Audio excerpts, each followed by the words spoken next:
کہ اس توفیق و عمل کے باوجود ہم میں سے کوئی بھی شخص یہ نہیں کہہ سکتا کہ وہ کامل ہے، اس سے کوتاہی نہیں ہوئی ہوگی۔ ہر انسان خطا کا پتلا ہے، کل بنی آدم خطا، اور ہر انسان سے یوں بھی غلطیاں ہوتی ہیں اور جو نیکیاں کرتا ہے اس میں بھی کچھ نہ کچھ کمی اور کوتاہی رہ جاتی ہے۔ اس لیے عام طور سے آپ دیکھیں گے کہ اللہ تبارک و تعالیٰ کے دین میں جہاں برائیوں کے بعد اللہ کی طرف رجوع کرنے، توبہ استغفار کرنے کی تعلیم دی گئی، وہیں نیکیوں کے اخیر میں بھی زیادہ تر اس بات کی تعلیم دی گئی کہ بندہ اللہ کی جناب میں توبہ استغفار کرے۔ ختم مجلس، آپ کسی مجلس میں بیٹھے ہیں، اس کی کفارے کی دعائیں کئی ایک موجود ہے، ہر ایک میں توبہ استغفار ہے۔ سبحانک اللہم و بحمدک اشہد ان لا الہ الا انت استغفرک و اتوب الیک۔ اللہ کی حمد و ثنا کے بعد کلمہ توحید کی گواہی، اور پھر اس کے بعد یہ کہ میں اللہ کی طرف توبہ کر رہا ہوں اور استغفار کر رہا ہوں۔ مجلس کے ختم کرنے پر اہل علم نے بیان کیا اگر آپ نے مجلس میں نیکیاں کی ہیں تو یہ نیکیوں میں اضافہ اور مزید احسان ہوگا، اور آپ کی مجلس میں اگر کوئی خطا اور غلطی سرزد ہوئی ہے تو یہ اس کا کفارہ ہوگا۔ اللہ کے رسول صلی اللہ علیہ وسلم نے نماز کے آخر کی جو دعائیں بتائی ہیں، تشہد کے آخر میں التحیات اور درود کے بعد آپ کو کیا کیا پڑھنا ہے، ان میں اللہم انی ظلمت نفسی ظلما کثیرا ولا یغفر الذنوب الا انت، اے اللہ میں نے اپنے نفس پر بڑا ظلم کیا اور تیرے علاوہ کوئی گناہوں کی بخشش نہیں کر سکتا، فاغفر لی، لہذا تو مجھے بخش دے۔ اللہم اغفر لی ما قدمت وما اخرت وما اسررت، یہ بھی دعا ثابت ہے نماز کے آخر میں کہ جو میں نے آگے کیا، پیچھے کیا، کھل کر کیا، چھپ کر کیا، جو میں نے اپنے آپ پر گناہ اسراف کر کے کیا، ہاں تو اسے بخش دے دے، تو ہی مقدم ہے، تو ہی مؤخر ہے، تیرے سوا کوئی معبود برحق نہیں۔ نماز کے آخر میں معافی مانگنے کی تعلیم دی گئی۔ اللہ کے نبی صلی اللہ علیہ وسلم حج سے واپسی کے وقت کی سورہ بقرہ کی آیتیں دیکھیے کہ توبہ، تکبیرات اور ذکر کے ساتھ میں استغفار کی تعلیم دی گئی۔ نبی کریم صلی اللہ علیہ وسلم کی عمر کے آخری حصے میں کہا گیا کہ آپ فسبح بحمد اذا جاء نصر اللہ والفتح ورأيت الناس يدخلون في دين الله افواجا فسبح بحمد ربك واستغفر انه كان توابا۔ جب یہ علامتیں دیکھ لو کہ فتح مکہ ہو گئی، فتح آ گئی اور لوگ فوج در فوج اسلام میں داخل ہو رہے ہیں، تو اللہ کی حمد کے ساتھ تسبیح بیان کرو اور اپنے پروردگار سے مغفرت طلب کرو، معافی طلب کرو۔ اللہ کے نبی صلی اللہ علیہ وسلم اس کے بعد اس آیت کی صورت کے نازل ہونے کے بعد آخر عمر میں اپنے رکوع اور سجدے میں سبحانک اللہم ربنا استغفرک واتوب الیک اور ایسے دو تین کلمات وارد ہے حضرت عائشہ اور دوسرے صحابہ سے کہ رکوع سجدے میں یہ دعا کرنے لگے، اللہ کی حمد و ثنا کے بعد اللہ سے توبہ اور استغفار کرتے تھے۔ پوچھا گیا تو کہا اللہ تعالیٰ نے مجھے ان علامتوں کی بنیاد پر یہ حکم دیا ہے اور میں اس قرآن کی اس آیت کے حکم کے مطابق یہ عمل کر رہا ہوں۔ آخر عمر میں یہ کیا۔ میں عرض یہ کرنا چاہتا ہوں کہ اعمال کے آخر میں، اب ہم رمضان المبارک کے آخر میں پہنچے ہیں، اس چند مثالوں کی روشنی میں ہمیں یہ تعلیم ملتی ہے کہ آخر میں ہم توبہ استغفار کریں، اور لیلۃ القدر کی دعا میں آپ نے پڑھا کہ اللہم انک عفو تحب العفو فاعف عنی، یہ طاق راتوں میں جو 29 تک جاتی ہے یہ دعا مانگنی ہے، یہ بھی معافی کا مطالبہ ہے، اس میں توبہ استغفار کا مفہوم آ گیا۔ تو گویا رمضان کے آخر میں جہاں لیلۃ القدر کی مناسبت سے یہ معنی رکھتی ہے، وہیں رمضان کے آخر اور خاتمے سے بھی مناسبت رکھتی ہے کہ ہم نے روزے رکھے، قیام اللیل کیا، قرآن کی تلاوت کی، اللہ کے راستے میں خرچ کیا، دوسرے نیکیاں کی، اور ہو سکتا ہے کہ ہم سے ان معاملات میں کوتاہیاں ہوئی ہو تو پروردگار تو مجھے معاف کر دے۔ اللہ تعالیٰ سے معافی مانگنا، توبہ استغفار کرنا، یہ عام ہر بندے کے لیے ضروری اور واجب ہے۔ توبہ کسے کہتے ہیں؟ اختصار کے ساتھ کہ مستقبل میں ہم اللہ کے نافرمانی نہیں کریں گے۔ استغفار جو ماضی میں گناہ ہوئے ہیں پروردگار اس کو مٹا دے اور اس کو ڈھانپ دے لوگوں کی نگاہوں سے۔ یہ دو الگ الگ معنی جب استعمال ہوتے ہیں توبہ اور استغفار ہو، اگر دونوں الگ الگ استعمال ہو، صرف توبہ کا لفظ استعمال ہو تو اس میں استغفار کا معنی بھی شامل ہوتا ہے، صرف استغفار کا معنی ہو تو اس میں توبہ کا معنی بھی شامل ہوتا ہے۔ یہ بندوں کے لیے، ہمارے اور آپ کے لیے انتہائی ضروری ہے۔ میں نے بعض مقامات موقعوں پر یہ بیان کیا کہ اگر ہم اور آپ یہ سوال کیا جائے کہ اللہ نے ہم کو اور آپ کو کیوں پیدا کیا، تو تو اس کا سیدھا صحیح اور پہلا جواب یہ ہے کہ ہم اپنی عبادت کے لیے، توحید کے لیے، وما خلقت الجن والانس الا لیعبدون، اس سے جڑا ہوا اور اس سے معنوی اعتبار سے انتہائی مربوط ایک جواب یہ بھی صحیح ہوگا کہ اللہ نے ہمیں اور آپ کو اس لیے پیدا کیا ہے کہ ہم اس کی طرف توبہ کریں، نیکیاں کریں، غلطیاں تو ہوگی اس لیے کہ ہم انسان ہیں، خطا ہوگی اس لیے ہم توبہ کریں، اس کی طرف پلٹے، اپنے گناہوں کی معافی مانگے۔ یہ اللہ تبارک و تعالیٰ کو بے حد پسند ہے، اور اللہ تبارک و تعالیٰ کے ناموں میں کئی نام اس سے متعلق ہے۔ الغفار، بہت بخشنے والا، غفور، بڑا بخشش کرنے والا، قابل الذنب، غافل الذنب، قابل التوب، وہ کیا ہے، وَإِنَّهُ لَغَفَّارٌ لِمَن تَابَ وَآمَنَ وَعَمِلَ صَالِحًا، اللہ خوب بخشنے والا ہے اس شخص کو جو ایمان لائے، اچھائی اختیار کرے اور نیک عمل کرے۔ لمن تاب، جو توبہ کرے، ایمان لائے اور اچھا عمل کرے، اللہ اس کو خوب بخشنے والا ہے۔ یہ اللہ کے ناموں کا تقاضا ہے، بلکہ اہل علم نے لکھا کہ دنیا میں خیر کے ساتھ شر جو اللہ نے پیدا کیا، اس کی ایک بہت بڑی حکمت یہ ہے کہ بندوں سے اگر شر یا گناہ ہوتا ہے تو اس کی طرف توبہ کرے، اس کی طرف پلٹے۔ اس کی کتنی اہمیت ہے، جو میں نے جواب دیا کہ ہماری پیدائش کا ایک مقصد یہ بھی ہے۔ صحیح مسلم کی ایک حدیث آپ سن چکے ہوں گے، اللہ کے نبی جناب محمد رسول اللہ صلی اللہ علیہ وسلم نے کہ لو لم تذنبوا، اگر تم گناہ نہیں کرو گے، لذهب اللہ بکم، تو اللہ تم کو ختم کر دے گا، ولجاء بقوم یذنبون فیستغفرون فیغفر اللہ لهم، تو اللہ تعالیٰ تم کو ختم کر دے گا اور ایک ایسی قوم پیدا کرے گا جو غلطیاں اور گناہ کریں گے اور پھر توبہ استغفار کریں گے، اللہ ان کو بخشے گا۔ صرف نیکیاں کرنے کے لیے فرشتے بہت ہیں جو تھکتے نہیں، رکتے نہیں۔ قرآن نے کہا اللہ کی حمد و ثنا اور عبادت سے، بندوں کے اندر، انسانوں اور جنوں کے اندر نیکی کے ساتھ گناہ بھی ہے، اور اللہ تبارک و تعالیٰ ہم سے اور آپ سے یہی چاہتا ہے کہ جب آپ کے اندر دونوں مانگتا ہے، خیر و شر کا دونوں اختیار ہے، تو اللہ کے محض اللہ کے ڈر سے، اس کے اجر و ثواب کی امید سے آپ اس کے جناب میں نیکیاں کریں، اور خیر شر کے جذبے کے تحت اگر آپ سے برائی ہو جا رہی ہے تو توبہ کریں، ندامت کے ساتھ اس کی طرف پڑھ لیں۔ میں نے عرض کیا کہ یہ توبہ ہماری، آپ کی، سب کی ہر وقت کی ضرورت ہے، روز کی ضرورت ہے، صبح اور شام کے اذکار، نماز کے اخیر، ہر موقع پر اللہ اور رسول نے ہم کو توبہ کی تعلیم دی، استغفار کی تعلیم دی۔ یہ واجب ہے، فرض ہے، اس کا حکم ایک تو یہ کہ فرض ہے، ہر گناہ سے توبہ کرتے رہنا چاہیے، اور یہ تصور نہیں کرنا چاہیے کہ ابھی کر رہے ہیں، جوانی میں، بڑھاپے میں ہم توبہ کر لیں گے، اگلے رمضان میں دیکھیں گے، جی نہیں، جب آپ کا موقع ہے، جب آپ سے گناہ سرزد ہوا، فوراً احساس ہونا چاہیے اور توبہ کرنا چاہیے۔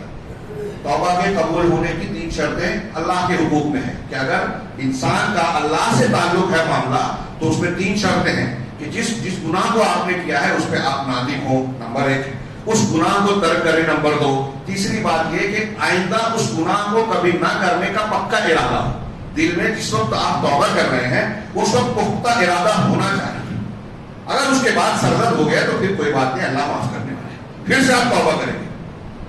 یہ اللہ اور بندے کے درمیان کا معاملہ ہے، لیکن جب اللہ بندے کا بندے سے کوئی معاملہ ہے، آپ نے کسی کا حق مارا ہے، غیبت کی ہے، مال کھا لیا ہے، چوری کی ہے، الزام تراشی کی ہے، تو اب ان 3 شرطوں کے ساتھ ساتھ اس گناہ کی معافی کے لیے یہ بھی ضروری ہوگا کہ آپ اس بندے سے معاملہ صاف کریں، اس کا حق اس کو ادا کر کے یا اس سے معافی طلب کر کے، جس طرح آپ تصفیہ کرا سکتے ہیں کرائیں، تب اللہ معاف کرے گا، ورنہ قیامت کے دن آپ کی نیکیاں اس کے حق کے برابر تول کے دی جائیں گی۔ بہت سے لوگ نماز، روزہ، حج، زکات کے سجر و ثواب لے کے جائیں گے، لیکن کسی کا مال ہڑپا ہوگا، کسی پر الزام لگایا ہوگا، کسی پر گالی دی ہوگی، کسی پر ظلم کیا ہوگا، اللہ تعالیٰ اس کے حق کے بدلے میں اس کی نیکیاں نماز روزے کی لے کے اس کو دے گا جس کا حق تھا، اور پھر آخر اس کے نامہ اعمال میں کچھ نہیں بچے گا۔ اللہ تبارک و تعالیٰ کو یہ کتنی پسند ہے توبہ، یہ میں نے ایک حدیث بیان کی، بخاری مسلم کی ایک حدیث ہے، رب العالمین ہم پر، آپ پر کتنا مہربان اور شفیق ہے، توبہ اور استغفار کو کتنا پسند کرتا ہے، اس روایت سے اندازہ لگائیں۔ لمبی روایت الگ الگ الفاظ سے ہے، اللہ کے رسول صلی اللہ علیہ وسلم نے فرمایا کہ جب بندہ کوئی گناہ کرتا ہے، گناہ کرنے کے بعد اللہ کے جناب میں توبہ کرتا ہے، تو اللہ تبارک و تعالیٰ فرشتوں سے کہتا ہے کہ اذنب عبدی، میرے بندے نے گناہ کیا، میرے بندے نے گناہ کیا، وَيَعْرِفُ أَنَّ لَهُ رَبًّا، اور وہ یہ جانتا ہے کہ اس کا ایک پروردگار ہے، یغفر الذنوب، جو گناہوں کی بخشش کرتا ہے، اور اگر چاہتا تو پکڑ بھی سکتا ہے، لہذا اس نے مجھ سے مغفرت طلب کی، معافی مانگی. اے فرشتوں تم گواہ رہو کہ میرے بندے نے مجھ سے معافی مانگی ہے، میں اس کو معاف کرتا ہوں. پھر بندہ دوبارہ غلطی کرتا ہے، دوبارہ گناہ کرتا ہے، اسی حدیث میں پھر کہتا ہے رب اغفر لی، پروردگار معاف کر دے. اللہ تعالیٰ فرشتوں سے پھر کہتا ہے میرے بندے نے پھر سے غلطی کی، لیکن وہ جانتا ہے کہ اس کا ایک رب ہے، مالک ہے جو معاف بھی کرتا ہے، گناہوں پر پکڑ بھی کرتا ہے. تم گواہ رہو میں نے اسے پھر معاف کیا. تیسری مرتبہ بھی وہ یہی کرتا ہے، پھر معافی مانگتا ہے. رب العالمین کہتا ہے کہ میرے بندے نے پھر گناہ کیا، پھر معافی مانگی. وہ جانتا ہے کہ پروردگار ہے، تم گواہ رہو میں نے اسے معاف کیا، اور جب تک وہ ایسا کرتا رہے گا میں معاف کرتا رہوں گا.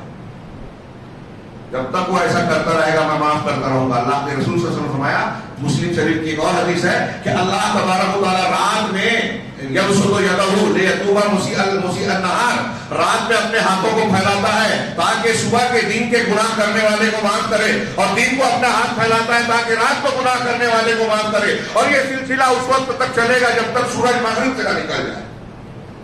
سورج مغرب سے طلوع نہ ہو تب تک اللہ تبارک و تعالیٰ یہ کرتا رہے گا. توبہ کا دروازہ بعض روایتوں میں وضاحت یہ دروازہ ہے. بند ہونے کے دو معاملے ہیں. ایک تو یہ کہ سورج مغرب سے نکل جائے تو پھر کسی کی توبہ قبول نہیں ہوگی، کسی کا ایمان قبول نہیں ہوگا، کوئی نیکی بعد میں کرے گا تو اب قبول نہیں ہوگی.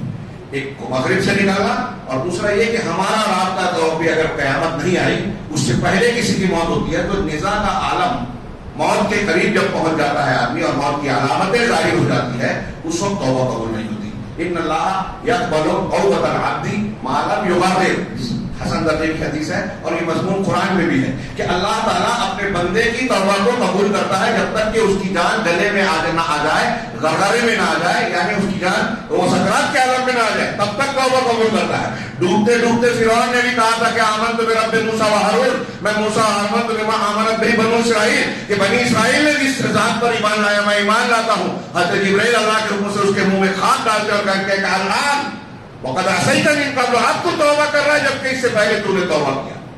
قرآن میں کہا اللہ تعالیٰ ان لوگوں کی توبہ قبول نہیں کرتا کہ وہ گناہ کرتے رہتے ہیں، جب موت کا وقت آتا ہے تو کہتے ہیں کہ اب میں اللہ کی طرف پلٹتا ہوں. مرتے ہیں تو کافر کفر کی حالت میں مرتے ہیں. ایسے لوگوں کی توبہ نہیں قبول کرتا. انما التوبۃ علی اللہ للذین یعملون السوء بجہالہ، توبہ اللہ ان لوگوں کی قبول کرتا ہے جو نادانی میں گناہ کر بیٹھتے ہیں، ثم یتوبون من قریب، پھر قریب ہی توبہ کرتے ہیں، یعنی ہوش و حواس میں ہو، زندگی میں ہو، تبھی فوراً توبہ کر لیتے ہیں. ابو العالیہ رحمہ اللہ نے صحابہ سے تفسیر کر دی. قریب کا مطلب فوراً سے مطلب قریب ہی مدت میں، یعنی موت سے پہلے جب ہوش و حواس ہو. اللہ تبارک و تعالیٰ ان کی توبہ کو قبول کرتا ہے. آپ اندازہ لگائیے کہ توبہ اور استغفار ہمارا تصور یہ ہے کہ اسی آدمی کو کرنا چاہیے جس نے گناہ کیا. نیکیوں میں بھی خامیاں ہوتی ہیں، ایک بات میں نے بیان کی، اور گنہگار کو بھی توبہ کرنی ہے. اور میں نے عرض کیا کہ ہم میں سے ہر شخص کو توبہ کرتے رہنا ہے. توبہ اگر نہیں کی تو ہماری زندگی کی گاڑی نہیں چلے گی اللہ کے فضل کے بغیر. اللہ تبارک و تعالیٰ اسے پسند کرتا ہے، اس کی کتنی پسندیدہ ہے. آپ اندازہ لگائیے کہ اللہ تبارک و تعالیٰ کے سب سے پسندیدہ مقرب بندے انبیاء کرام، ان کے تعلق سے ہمارا عقیدہ ہے کہ یہ معصوم عن الخطا. کبھی ان سے کوئی خطا ہلکی پھلکی ہوئی بھی تو اجتہادی قسم کی یا ایسی نہیں، شرک اور کفر کسی نبی نے نہیں کیا، نہ کر سکتے تھے. زنا بدکاری اور کھلے ہوئے گناہ، بڑے گناہ کوئی نبی نہیں کرتا، نہ کیا. ان کی جو غلطیاں ہوئی جیسے حضرت یونس علیہ السلام کی، حضرت آدم کی جنت میں، تو وہ اجتہادی شکل کی تھی، اور پھر انہوں نے فوراً توبہ کر لی، صاف ستھرے ہو گئے. انبیاء کرام علیہ السلام سے بڑھ کر دنیا میں کوئی انسان پیدا ہوا ہے نہ ہوگا. وہ اللہ کے سب سے مقرب بندے، دنیا کے تمام انسانوں کے لیے نمونہ، ہدایت کا اعلیٰ نمونہ، جن کو دیکھ کر ہم صحیح راستہ اختیار کر سکتے ہیں. لیکن ان کے گناہ صاف، ان کے درجات اللہ کے نزدیک انتہائی بلند. پھر بھی قرآن میں آپ دیکھیے اللہ تبارک و تعالیٰ نے تقریباً جتنے انبیاء کا ذکر کیا ہے، تقریباً سب کی دعاؤں کا اللہ تبارک و تعالیٰ کے جناب میں ان کی بندگی کا ذکر کیا، اور اس میں ان کی توبہ اور استغفار کا ضرور ذکر ہے تقریباً تمام انبیاء کا.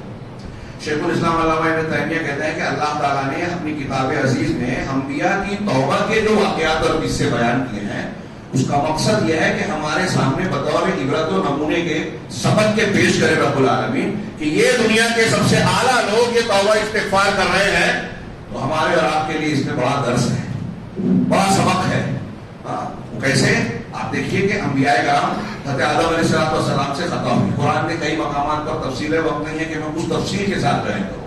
اللہ تعالیٰ نے خود حضرت آدم علیہ السلام کو جو ہے کلمات توبہ سکھائے، اور انہوں نے دعا کی ربنا ظلمنا انفسنا وان لم تغفر لنا وترحمنا لنکونن من الخاسرین، کہ پروردگار ہم نے اپنے نفسوں پر ظلم کیا، ربنا ظلمنا انفسنا، ہم نے اپنے نفسوں پر ظلم کیا کہ تیرے منع کیے ہوئے درخت کو کھا لیا، اور یہ چیز ہمارے نقصان اور گھاٹے کا سبب ہے۔ وان لم تغفر لنا، اگر تو نے ہمیں بخشا نہیں تو یہ ہمارا جو نقصان کا سبب ہے، یہ ہم کو نقصان پہنچائے گا، گناہ اور عذاب کا شکار بنا دے گا۔ وَإِن لَّمْ تَغْفِرْ لَنَا وَتَرْحَمْنَا، اگر تو نے بخشا نہیں، معاف نہیں کیا، ہم پر رحم نہیں کیا، لَنَكُونَنَّ مِنَ الْخَاسِرِينَ، ہم خسارہ اٹھانے والوں میں سے ہیں۔ اللہ تبارک و تعالیٰ نے آغاز دنیا کے بیان میں آدم کا کردار بھی نقل کیا، ابلیس کا بھی، دونوں مکلف ہیں شریعت کے۔ یہ پورے واقعے میں اس کے حاصل میں بعض اہل علم نے بڑی پیاری بات کہی جو حاصل ہے، کہا انہوں نے کہ اگر آپ غور کریں تو آدم علیہ السلام اور اس پورے واقعے میں ہم دیکھتے ہیں کہ اللہ تبارک و تعالیٰ نے جو قصہ بیان کیا، اس میں حضرت آدم علیہ السلام نے نیکی کی، 5 چیزیں ایسی اختیار کی جو ان کی سعادت اور بلندی کا سبب بنی، اور اس کے بالمقابل ابلیس نے 5 چیزیں ایسی اختیار کی جو اس کی اللہ سے دوری، رجیم اور راندہ درگاہ ہونے کا سبب بنی۔ 5 چیزیں کیا ہے؟ حضرت آدم نے پہلے گناہ کا اعتراف کیا۔ توبہ کرنے کے لیے پہلے ضروری ہے کہ ہم اپنی غلطی مانیں۔ ہمارے یہاں تو کوئی غلطی مانتا ہی نہیں، جھگڑے ہوتے ہیں، آپ نپٹانے جائیں تو پتہ چلے گا کہ دونوں صحیح ہیں، غلط کسی نے کیا ہی نہیں ہے۔ تو قیامت کے دن ہی لگتا ہے جب اللہ منہ بند کر دے گا اور ہاتھ پیر بولیں گے تبھی سمجھ میں آئے گا کہ کس کی غلطی ہے۔ آدم علیہ السلام نے پہلے غلطی کا اعتراف کیا، پھر اس پر نادم ہوئے، شرمندہ ہوئے، پھر اس کے بعد جو ہے اپنے آپ کو ملامت کیا کہ میں نے غلطی کی، اور پھر توبہ کی طرف لپکے۔ 5ویں چیز، اللہ کی رحمت سے مایوس نہیں ہوئے۔ یہ 5 چیزیں تفصیل کا موقع نہیں ہے، دہرانے کا ٹائم نہیں ہے۔ ابلیس اس کے بالمقابل میں 5 چیزیں کیا ہے کہ اس میں ابلیس نے اپنی غلطی نہیں مانی، گناہ نہیں مانا، گناہ کا اقرار نہیں کیا، نہ اس پر نادم ہوا، اور اپنے آپ کو برا بھلا کہنے کی بجائے اپنی غلطی کو اللہ کی طرف منسوب کیا۔ رب بما اغویتنی، تو نے مجھے جو گمراہ کیا پروردگار۔ اس کا انداز دیکھیے۔ ہم لوگ بھی کہتے ہیں کہ اللہ تعالیٰ نے نہیں چاہا، اللہ تعالیٰ چاہتا تو ہم گناہ نہیں کرتے، مطلب آپ گناہ کر رہے ہیں اللہ کے چاہنے سے۔ یہ صحیح ہے کہ اللہ کی چاہت کے بغیر کچھ بھی نہیں ہوتا، لیکن اللہ تعالیٰ اس کسی کو، انسان کو وہی توفیق دیتا ہے جو اس کے اندر مادہ ہوتا ہے اچھائی کا یا برائی کا۔ جو بندہ چاہتا ہے اللہ اس کی توفیق دیتا ہے، اور اللہ جو توفیق دے رہا ہے یہی اس کا چاہنا ہے۔ تو اس ابلیس نے اپنی غلطی کی نسبت اپنی طرف کرنے کی بجائے اللہ کی طرف کی، اور جب نتیجہ اللہ کو گنہگار یا غلطی کی طرف کا منسوب کر رہا ہے اللہ کی طرف، تو پھر خود توبہ کیسے کرے گا؟ اس نے توبہ نہیں کی اور اللہ تبارک و تعالیٰ کی رحمت سے مایوس ہو گیا۔ اللہ کی رحمت سے مایوس، یہ ابلیس کی غلطی اور آدم کا کردار۔ اب ہمیں اور آپ کو چوائس کرنا ہے کہ ہم آدم علیہ السلام اپنے باپ کی مشابہت اختیار کرتے ہیں، اللہ تبارک و تعالیٰ کے جناب میں جو ہے وہ اونچا مقام حاصل کرتے ہیں، یا پھر اللہ تبارک و تعالیٰ کے دشمن ابلیس کا طریقہ اختیار کرتے ہیں، اس کی مشابہت اختیار کرتے ہیں۔ یہ آدم علیہ السلام کی دعا کا معاملہ ہے۔ اللہ تبارک و تعالیٰ نے حضرت نوح علیہ السلام کا قصہ نقل کیا۔ قال رب انی اعوذ بک، جب حضرت نوح علیہ السلام نے کہا کہ میرا بیٹا میرے خاندان کا ہے، اللہ تعالیٰ نے ان کو سخت سرزنش کی، پیغمبر ہیں، اور کہا انہ لیس من اہلک، یہ تمہارے گھر والا نہیں ہے، انہ عمل غیر صالح، یہ تمہارے نیک۔ حضرت نوح نے سمجھا کہ اللہ نے کہا ہے کہ تمہارے اہل و عیال کو بچاؤں گا، تو اس میں ایمان والا اور غیر ایمان والا دونوں شامل ہیں۔ بیٹا ڈوبنے لگا تو اللہ سے کہا کہ اللہ تو نے مجھ سے وعدہ کیا تھا۔ اللہ نے ڈانٹ پلائی اپنے پیغمبر کو، عبد شکور کو، اعلیٰ مقام رکھنے والے بندے کو، کہ یہ برے عمل والے ہیں، شرک والے ہیں، یہ آپ کے خاندان کے نہیں ہیں۔ انی اعظک ان تکون من الجاہلین، اے نوح میں تم کو نصیحت کرتا ہوں کہ تم جاہلوں میں سے نہ ہو جاؤ۔ یہ سننے کے بعد نوح علیہ السلام پیغمبر تھے، فوراً انہوں نے کہا قال رب انی اعوذ بک ان اسألک ما لیس لی بہ علم، کہ اے اللہ میں اس سے تیری پناہ چاہتا ہوں کہ وہ چیز تجھ سے مانگو جس کا مجھے علم نہیں ہے، وَإِلَّا تَغْفِرْ لِي وَتَرْحَمْنِي أَكُن مِّنَ الْخَاسِرِينَ، اگر تو نے مجھے بخشا نہیں، مجھے معاف نہیں کیا اور مجھ پر رحم نہیں کیا تو میں گھاٹا اٹھانے والوں میں سے ہو جاؤں گا۔ کون کہہ رہا ہے یہ؟ حضرت نوح علیہ السلام۔ اسی طریقے سے حضرت ہود کے واقعات ہیں، حضرت ابراہیم علیہ السلام کے کئی کلمات ہیں، رب اجعلنی مقیم الصلاۃ ومن ذریتی ربنا وتقبل دعا۔ آگے اللہ حضرت ابراہیم دعا کرتے ہیں سورہ ابراہیم میں، ربنا اغفر لی ولوالدی وللمؤمنین یوم یقوم الحساب، پروردگار مجھے بخش دے، میرے والدین کو معاف کر دے، اور قیامت کے دن سارے مومنوں کو بخش دے۔ نوح علیہ السلام کے اور بھی جو رب اغفر لی وللمؤمنین ولمن دخل مؤمنا بیتی مؤمنا وللمؤمنین والمؤمنات، یہ حضرت ابراہیم کی دعا۔ حضرت موسیٰ علیہ السلام سے جب خطا سے ایک قبطی کا قتل ہو گیا، بھوسا مارا، وہ مر گیا، تو اس وقت کہا رب انی ظلمت نفسی فاغفر لی، پروردگار میں نے اپنے نفس پر ظلم کیا ہے، مجھے معاف کر۔ بنی اسرائیل کے ساتھ کہا کہ اللہ پہ بھروسہ کرو، اور پھر دعا بھی سکھائی اور مانگا انت ولینا، پروردگار تو ہمارا ولی ہے، آقا ہے، فاغفر لنا وارحمنا وانت خیر الغافرین، لہذا تو ہمیں معاف کر دے، ہم پر رحم کر، تو سب سے بہترین بخشنے والا ہے، واکتب لنا فی ہذہ الدنیا حسنہ وفی الآخرہ، اور اس دنیا میں بھی ہمارے لیے بھلائی لکھی اور آخرت میں بھی۔ یہ میں انبیاء کے توبہ اور استغفار کی بات کر رہا ہوں، اس سے معلوم یہ ہوا کہ صرف گنہگار کو توبہ نہیں کرنی ہے، جس کا گناہ نہیں ہے اس کو بھی توبہ استغفار کرنا ہے، اس سے نیکیاں بڑھتی ہیں، درجات بلند ہوتے ہیں، یہ انبیاء کا طریقہ ہے۔ حضرت یونس علیہ السلام دعوت الذنون، مچھلی والے، غلطی ہو گئی، اللہ کے حکم سے پہلے بستی چھوڑ کر چلے گئے، واقعہ لمبا چوڑا ہے، آپ جانتے ہیں، مچھلی کے پیٹ میں گئے، اللہ تبارک و تعالیٰ نے دعا سکھائی، لا الہ الا انت سبحانک انی کنت من الظالمین۔ دیکھیے توحید، دعاؤں میں، اذکار میں، توبہ استغفار میں توحید کی بڑی اہمیت ہے، اور اللہ کے رسول کی حدیث ہے غالباً ترمذی میں کہ یہ دعا جو مانگے گا بندہ اللہ قبول کرتا ہے۔ دعوت الذنون، حضرت یونس علیہ السلام مچھلی کے پیٹ میں رہ رہے ہیں، دعا کر رہے ہیں، لا الہ الا انت، تیرے سوا کوئی معبود برحق نہیں ہے، پر سبحان، اگر تو پاک ہے، تجھ سے کوئی خطا، غلطی اور کوئی عیب کا سوال ہی پیدا نہیں ہوتا۔ انی کنت من الظالمین، میں ظلم کرنے والوں میں سے ہوں، میں گنہگار ہوں۔ پیغمبر کہہ رہے ہیں ہم غلطی نہیں مانتے، یہ اللہ کے پیغمبروں کا معاملہ ہے۔ حضرت یونس علیہ السلام نے جو ہے یہ توبہ کی، استغفار کی، اللہ تبارک و تعالیٰ کہہ رہے ہیں کہ اگر یہ کلمات یونس اپنی مچھلی کے پیٹ میں نہ کہتے تو ہم ان کو بستی اور اس طرح جزیرے پہ نہ نکلواتے کہ وہ پھر سے زندہ رہیں اور پھر سے اللہ تبارک و تعالیٰ کے جناب میں تگ و دو کر سکیں۔ اسی طرح حضرت داؤد علیہ السلام، وَظَنَّ دَاؤُدُ أَنَّمَا فَتَنَّاهُ فَاسْتَغْفَرَ رَبَّهُ، یہاں بھی دیکھیے حضرت داؤد علیہ السلام کے استغفار کا ذکر ہے، حضرت سلیمان علیہ السلام کے استغفار کا ذکر ہے، اور انبیاء کا ذکر ہے۔ جناب میں اس کو چھوڑتا ہوں، جناب محمد رسول اللہ صلی اللہ علیہ وسلم کا طریقہ کیا ہے؟ آپ امت سے کہتے ہیں کہ لوگوں اللہ سے توبہ استغفار کرو، میں ایک دن میں 70 مرتبہ توبہ استغفار کرتا ہوں۔ ایک دوسری روایت ہے، بخاری مسلم میں ہے یہ، ایک دوسری روایت ہے کہ لوگوں توبہ استغفار کرو، میں دن میں 100 مرتبہ استغفار کرتا ہوں۔ کون؟ رب العالمین، اللہ محمد رسول اللہ صلی اللہ علیہ وسلم، جو کو بخشے بخشائے ہیں، دن میں 100 مرتبہ استغفار کر رہے ہیں، 70 مرتبہ استغفار کر رہے ہیں۔ بعض صحابہ ابن عمر کہتے ہیں کہ ایک ایک مجلس میں بعض مرتبہ آپ کہتے تھے رب اغفر لی وتوب علی انک انت غفور رحیم یا تواب الرحیم، کہ اے اللہ تو مجھے بخش دے، میری توبہ قبول کر دے، تو بڑا بخشنے والا اور رحمت والا ہے۔ ایک ایک مجلس میں 70 مرتبہ آپ کہہ رہے ہیں۔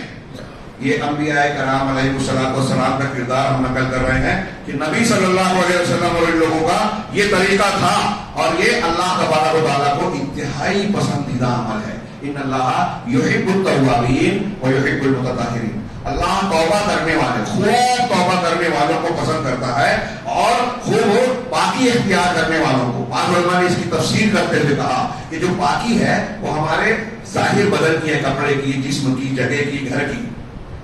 اسلام صفائی کی تعلیم دیتا ہے، آج ہم کو بدنام کیا جاتا ہے، گندگی کھینچتے ہیں۔ انسان کا وجود، ہمارا وجود دو قسموں میں ہے، ایک ہمارا جسم ہے، ایک ہماری روح ہے۔ جسم کی پاکی ظاہری طہارت سے ہوتی ہے، صابن اور مختلف قسم کی صفائی کی چیزوں کو ہم استعمال کر کے پاکی صفائی حاصل کرتے ہیں، اور ہمارے دل کی جو گندگی ہے، باطن کی جو پلیدی ہے، اس کی صفائی توبہ استغفار سے ہوتی ہے۔ توبہ استغفار سے، شرک سے پلٹ کے توحید کی طرف آنا، بدعات کو چھوڑ کر سنت کی طرف آنا، گناہوں کو چھوڑ کر نیکیوں کی طرف آنا، ظلم کو چھوڑ کر انصاف کی طرف آنا، یہ ہے توبہ، یہ اللہ کو پسند ہے۔ اور ان گندگیوں کو اگر گناہوں کی ہم صاف کرتے ہیں، توبہ کرتے ہیں، تو یہ ہمارے گناہوں کا سب سے اہم صاف اور صفائی کا ذریعہ ہے، گناہوں کو صاف کرنے کا ذریعہ ہے۔ اللہ انہیں پسند کرتا ہے جو خوب توبہ کرنے والے ہیں اور خوب گناہوں سے معافی مانگنے والے ہیں، یعنی جو اندر اور باہر سے کلین ہو گئے۔ اللہ تبارک و تعالیٰ ان لوگوں کو خوب پسند کرتا ہے۔ اللہ تبارک و تعالیٰ نے جہاں مومنوں کا ذکر کیا، التائبون العابدون الحامدون، اللہ نے مومنوں کی جان مال کو خرید کیا، یہ جو آیت ہے اس بائے کا ذکر کیا، اس کے بعد کہا التائبون العابدون، وہ لوگ جو توبہ کرنے والے ہیں، عبادت کرنے والے ہیں۔ علامہ ابن قیم کہتے ہیں کہ دیکھیے مومن بندوں کے اللہ کے لیے زندگی گزارنے کے انداز کو ذکر کرتے ہوئے اللہ کہہ رہا ہے کہ پہلے توبہ کرتے ہیں نیکی کی، تو جو غلطیاں ہیں، جو اللہ کی ناراضگی کی چیزیں ہیں، ہم اس کو چھوڑ رہے ہیں، یہ توبہ ہے۔ اور عابدون، اللہ کو جو پسند ہے، جن کاموں کا حکم دیا ہے ہم اس کو کر رہے ہیں، یہ عبادت ہے۔ تو مومن بندے اللہ کی ناپسندیدہ سے چیزوں کو پہلے چھوڑتے ہیں اور عزم کرتے ہیں کہ میں یہ نہیں کروں گا، یہ توبہ ہے۔ اور جو اللہ نے حکم دیا ہے اسے کرنے کا ارادہ کرتے ہیں، یہ اللہ تبارک و تعالیٰ نے جو ہم کو حکم دیا، یہ اللہ کی عبادت ہے۔ یہی وجہ ہے علامہ ابن قیم اس کی شرح کرتے ہوئے کہتے ہیں کہ یہ توبہ اور عبادت دونوں ایک دوسرے کے ساتھ جڑے ہوئے ہیں۔ اسی لیے میں نے کہا اللہ نے اپنی عبادت کے لیے ہم کو پیدا کیا، یہ اگر جواب ہے ہمارے مقصد حیات کا، تو یہ بھی جواب صحیح ہے کہ توبہ کے لیے پیدا کیا، کیونکہ یہ اللہ تعالیٰ کی ناپسندیدہ چیزوں کو ترک کرنے کا نام ہے، عبادت پسندیدہ چیزوں کو کرنے کا نام ہے۔ علامہ ابن قیم اس کی وضاحت کرتے ہوئے کہتے ہیں کہ اسی لیے اللہ کے رسول صلی اللہ علیہ وسلم نے حضرت کعب ابن مالک رضی اللہ تعالیٰ عنہ نے جب توبہ کی، میں آخر میں اس کا تھوڑا سا ذکر کروں گا، جب ان کی توبہ قبول ہوئی تو اللہ کے رسول کہتے ہیں جب ان کی بشارت قرآن میں آئی، ان کی ملاقات ہوئی، تو کہا کہ آج کا دن، جس دن سے تمہاری ماں نے تم کو جنا ہے، تم کو اپنے ماں کے پیٹ سے پیدا ہوئے ہو، اس دن سے آج تک تمہاری زندگی کا سب سے بہترین دن ہے۔ جب کعب ابن مالک کی اللہ تبارک و تعالیٰ نے توبہ قبول کی، تو اللہ کے رسول صلی اللہ علیہ وسلم نے فرمایا کہ تمہاری زندگی کا سب سے بہترین دن آج کا دن ہے جب اللہ نے تمہاری توبہ قبول کی۔ یہ اللہ تبارک و تعالیٰ کا پسندیدہ عمل اور اس کی فضیلت کے کچھ پہلو میں نے بیان کیے، اور اس کے بہت ساری دوسری روایتیں ہیں۔ ہر رات اللہ تبارک و تعالیٰ یہ سمائے دنیا پر اترتا کہتا ہے کون گنہگار ہے جو مجھ سے معافی مانگے میں معافی کروں گا، معاف کروں گا۔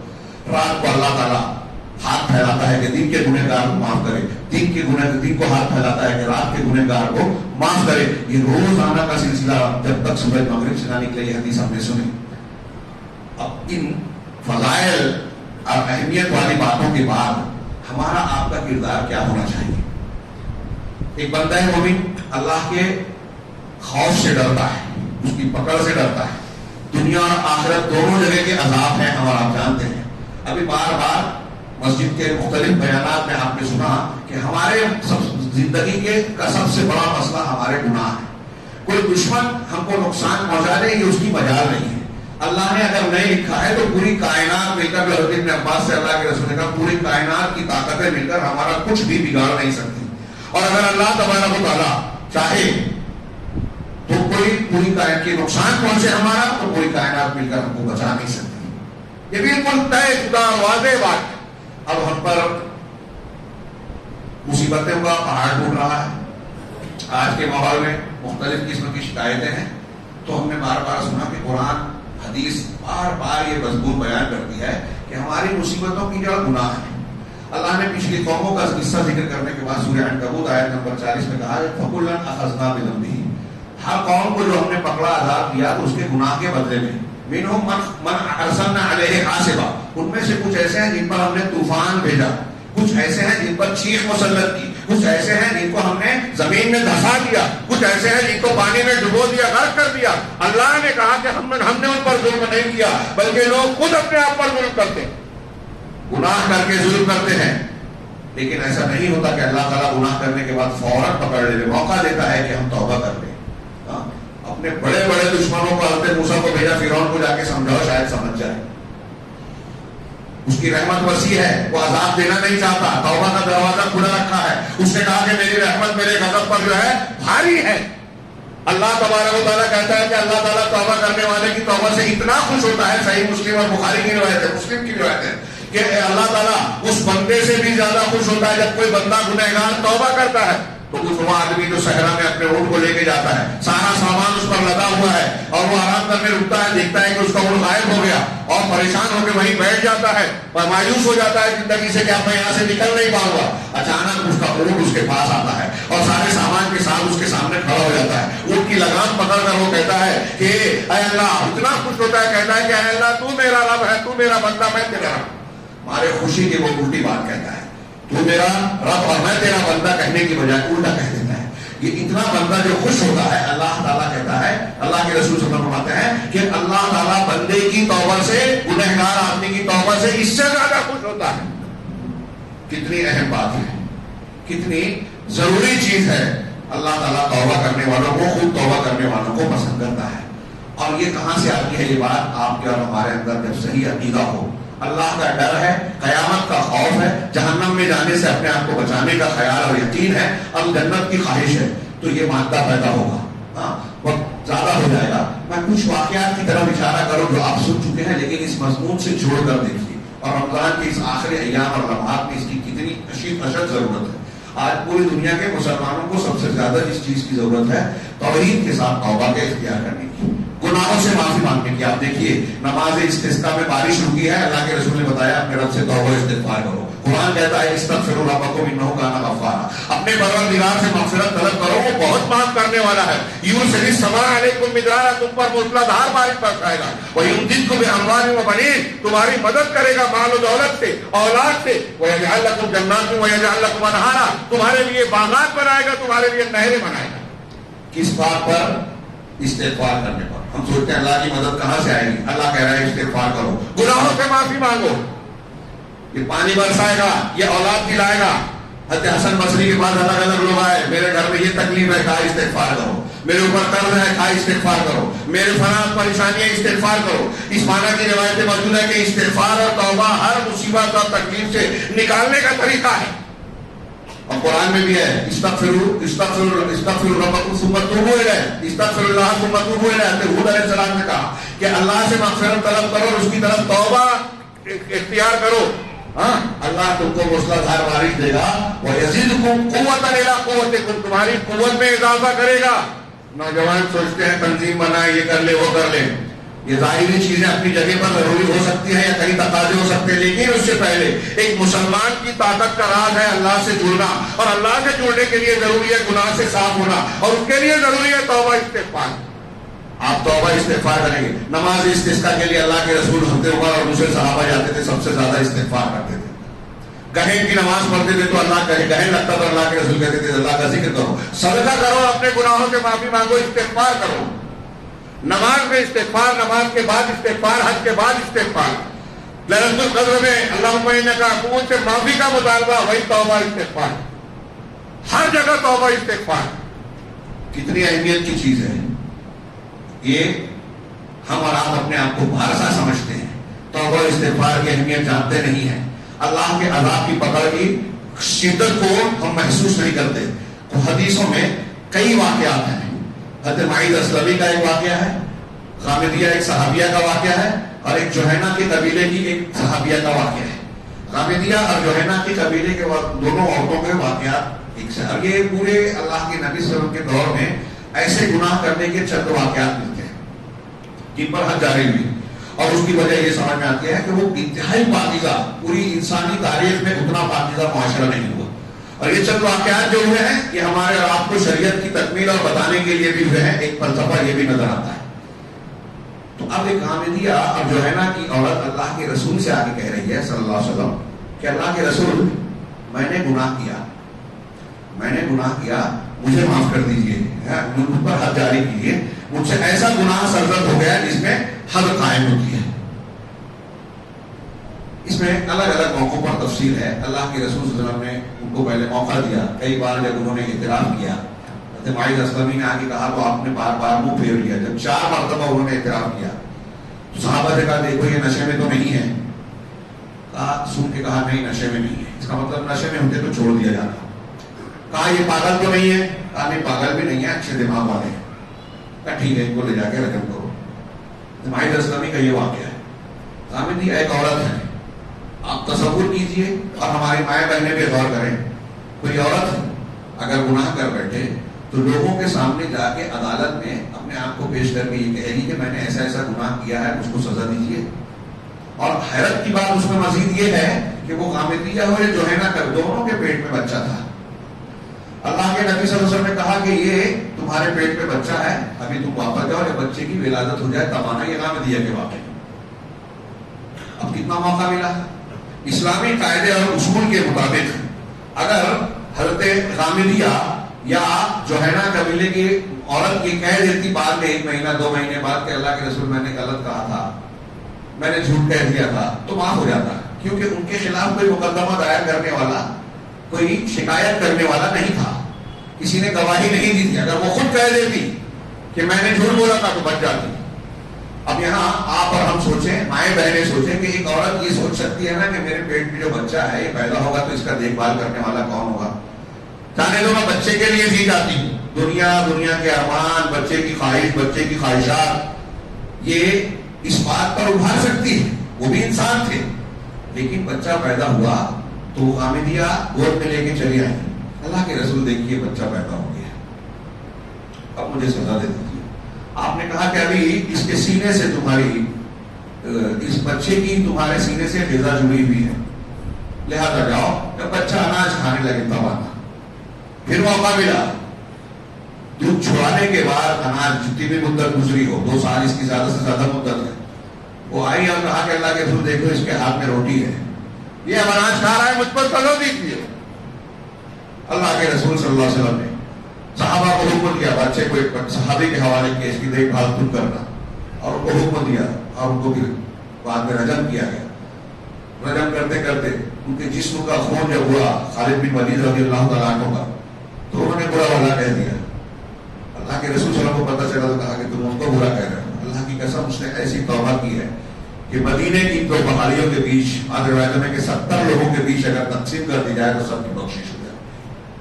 ایسا ہی جملہ جب قبیلہ جوہینہ کی عورت کو سزا دیا آپ نے, تو حضرت عمر نے کہہ دیا کہ آپ اس کی نماز جنازہ پڑھا ہے اللہ کے رسول, جبکہ اس عورت نے گناہ کا کام کیا تھا.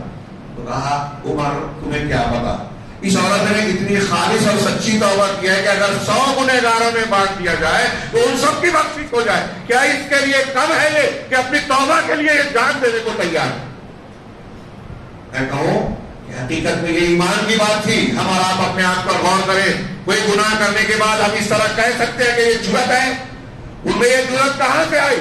اللہ پر ایمان, آخرت کے عذاب کا خوف کہ دنیا کی بدنامی, دنیا کا گناہ اور سزا برداشت ہے, آخرت کا عذاب برداشت نہیں.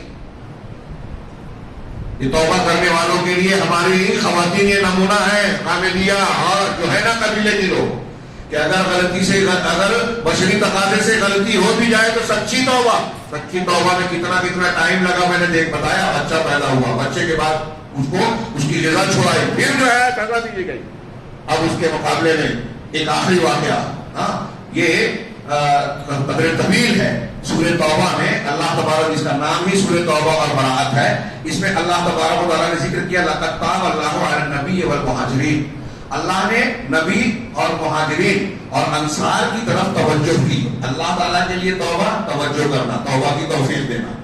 نبی صلی اللہ علیہ وسلم, انصار اور مہاجرین نے کوئی غلطی نہیں کی تھی اس وقت, لیکن اللہ کہہ رہا ہے کہ ان کی طرف متوجہ ہوا, ان کی توبہ قبول کی. الذین اتبعوہ فی ساعۃ العسرہ, جنہوں نے اپنے نبی کی اتباع کی. انصار اور مہاجرین نے تنگی کی گھڑی میں, تنگی کے حالات میں. ساعۃ العسرہ یہ کب کی بات ہے؟ یہ غزوہ تبوک کے موقع کی بات ہے. اس کو جیش العسرہ کہا جاتا ہے. ساعۃ العسرہ اللہ نے کہا, یعنی وہ لشکر جو تنگی میں گیا. کیوں اس کو جیش العسرہ یا ساعۃ العسرہ کہا گیا؟ اس لیے کہ یہ گرمی, انتہائی گرمی میں, عرب کی گرمی 50 ڈگری اس سے اوپر ہوتی ہے, اس وقت یہ واقعہ پیش آ رہا ہے. نمبر 1 یہ پریشانی. دوسرے اسی وقت جو ہے یہاں کھجوریں پکتی ہیں عرب میں, پھلوں کے پکنے کا وقت تھا. جن کے فصل گیہوں اور کیا کہتے ہیں باغ ہے, وہ اس وقت ہٹنا نہیں چاہتے, تو فصل کے پکنے کا وقت. تیسرے سفر بہت لمبا, مدینہ سے آپ دیکھیں تبوک جو ہے وہ 800-900 کلومیٹر ہے لگ بھگ, لمبا سفر. تیسرے مسلمانوں کے پاس سامان جنگ کی اور افراد کی کمی تھی. مقابلہ بڑی قوم سے رومیوں سے تھا. اللہ کے رسول صلی اللہ علیہ وسلم اس وقت نکل رہے ہیں جس سے وہ اعلان کیا. ابھی آپ واقعہ کعب بن مالک کو غور سے سنیے گا, اس میں تبوک کے حالات کا تذکرہ نکلے گا. اس وقت اللہ کہہ رہا ہے کہ اس تنگی کی حالت میں جن لوگوں نے اللہ کے رسول کا ساتھ دیا, من بعد ما کان یزیغ قلوب فریق منہم, اس کے بعد کے قریب تھا کہ کچھ لوگوں کے دل پھر جائیں. اتنی شدت اور تکلیف کا موقع تھا اور بعض لوگوں کے دلوں میں جو ہے شدت اور پریشانی کے حالات آئے, ابتدائی طور سے ان کو گھبراہٹ ہوئی. ثم تاب علیہم, لیکن اللہ نے پھر ان کی طرف توجہ دی. انہ بکم رؤوف رحیم, یقیناً پروردگار بڑا تم پر جو ہے بہت شفیق مہربان ہے. آگے اللہ نے کہا وعلی الثلاثة الذین خلفوا, اور اللہ نے ان 3 لوگوں کی توبہ بھی قبول کی جن کے معاملے کو ملتوی کر دیا گیا تھا. اور حتیٰ یہاں تک کہ جب زمین ان پر اپنی کشادگی کے باوجود تنگ ہو گئی اور خود ان کے اپنے نفس ان پر گرا معلوم ہونے لگے اور انہوں نے یہ جان لیا کہ ان کو اللہ سے بچانے اور پناہ حاصل کرنے کا کوئی جگہ نہیں ہے سوائے اللہ کی, تو اللہ تبارک و تعالیٰ نے اس وقت ان کی توبہ قبول کی. لیکن بھی توبہ قبول کی تو تاکہ وہ آئندہ بھی گناہوں سے توبہ, غلطی سے توبہ کرتے رہیں. اللہ یقیناً بڑا توبہ کرنے والا, توبہ قبول کرنے والا اور رحم کرنے والا ہے. یہ 3 لوگوں کا واقعہ بخاری مسلم میں حضرت کعب بن مالک رضی اللہ تعالیٰ عنہ صحابی رسول ہے, ان کا بڑا تفصیلی بیان ہے. ان کے بیٹے عبداللہ کہتے ہیں کہ میں نے اپنے والد سے سنا. اس واقعے کو بہت غور سے سنیے اور انشاءاللہ اسی پہ ہم نتیجے پر پہنچ جائیں گے. اللہ کے حضرت کعب بن مالک رضی اللہ تعالیٰ عنہ کہتے ہیں کہ اللہ کے نبی صلی اللہ علیہ وسلم کے جتنے بھی غزوات ہوئے, میں تمام غزوات میں تقریباً شریک رہا سوائے غزوہ بدر کے, اس لیے کہ وہ پہلے سے کسی پروگرام اور منصوبے کے بغیر واقع ہو گیا, اور یہی وجہ ہے کہ اس میں جو شریک نہیں ہوئے ان کو ملامت نہیں کی گئی. اور میں غزوہ بدر میں شریک نہیں ہوا, لیکن اس کے بدلے بیعت عقبہ میں شریک ہوا. وہ مجھے زیادہ پسند ہے بدر میں شرکت کی بجائے, اگرچہ لوگوں میں بدر کا زیادہ چرچا ہے, لیکن بیعت عقبہ جو اللہ کے رسول نے مدینہ میں مکہ کے آخری ایام میں مدینہ پہاڑیوں میں میں خفیہ وہ لیا تھا اور عہد و پیمان لینے کے بعد ان کو جنت کی بشارت دی تھی, اس میں کہا میں شریک تھا. ہاں اب جب غزوہ تبوک کا موقع آیا تو یہ سخت گرمی کا موقع تھا, پھل پکنے کے زمانے تھے. اللہ کے رسول صلی اللہ علیہ وسلم کا طریقہ مبارکہ یہ تھا کہ جب آپ جنگ کرنے کا ارادہ کرتے تو توریہ کرتے, جانا ہے اس طرف, اعلان کرتے اس طرف کا, تاکہ دشمن کو پتہ نہ چلے.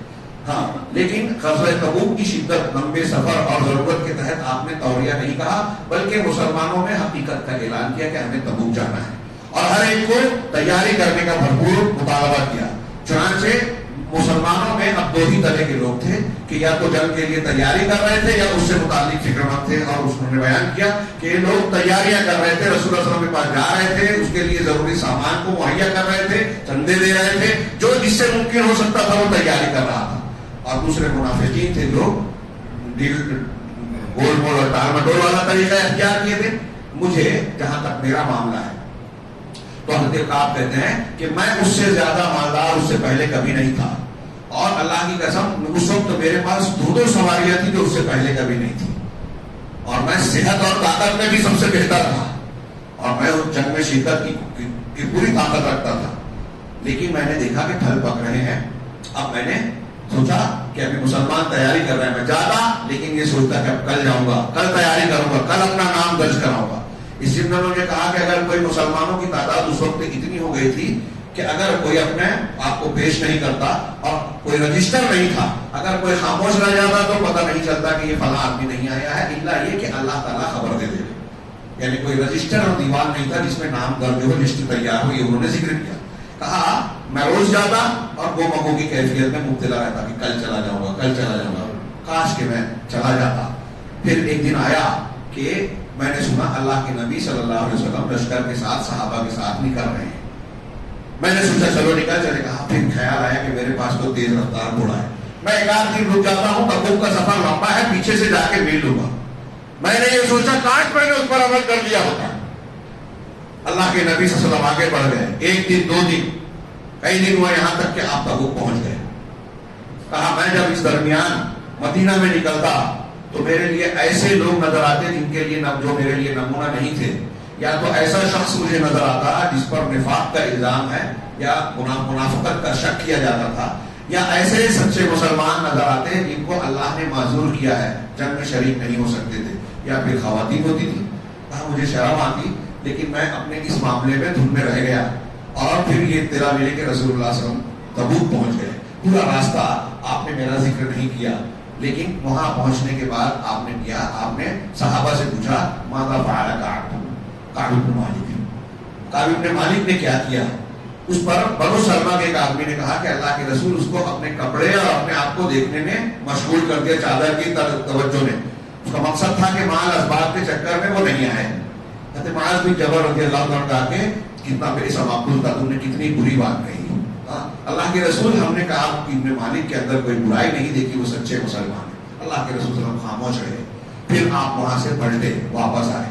اب ہمیں خبر ملی کہ اللہ کے رسول صلی اللہ علیہ وسلم تشریف لا رہے ہیں۔ میں حیران ہوا، شرمندہ ہوا، پریشان ہوا کہ آپ آئیں گے تو آپ کا سامنا کیسے کروں گا، آپ کو کیا جواب دوں گا۔ دل میں خیال آتا کہ جھوٹ بول کر کوئی عذر اور بہانہ کر لوں گا، لیکن پھر خیال آتا کہ جھوٹ بولنا غلط بات ہے۔ اسی گو مگو میں تھا کہ پتہ چلا کل اللہ کے رسول صلی اللہ علیہ وسلم پہنچ رہے ہیں۔ اب میں نے ٹھان لیا کہ آپ کے سامنے سچ بولوں گا۔ چنانچہ جب آپ تشریف لائے تو آپ کا طریقہ یہ تھا کہ آپ پہلے مسجد میں جاتے، 2 رکعت نماز پڑھتے، اور پھر لوگوں سے ملاقات کرنے کے بعد گھر تشریف لے جاتے۔ آپ آئے، مسجد میں گئے، مسجد میں لوگ ملنے کے لیے پہنچے، سارے منافقین وہاں پہنچے، اور یکے بعد دیگرے اور مختلف قسم کی قسمیں کھا کر کے ہم کو یہ عذر تھا اور ہم نے اس وجہ سے شرکت نہیں کی۔ اللہ کے رسول نے ان کے ظاہر کو قبول کیا اور ان کو بظاہر معاف کر دیا کہ ٹھیک ہے تم جانو، اللہ جانے، معاف کیا ظاہر میں۔ اب میری باری آئی، میں نے اللہ کے رسول کو جا کے سلام کیا، آپ نے کھسیانی ہنسی کے ساتھ میرا جواب دیا، اس طرح سے جواب دیا مسکرائے جس میں غصہ دکھائی دے رہا تھا۔ اللہ کے رسول صلی اللہ علیہ وسلم کعب کہتے ہیں کہ میں مجھ سے اللہ کے رسول نے کیا کہ کعب تم نے کیا کیا؟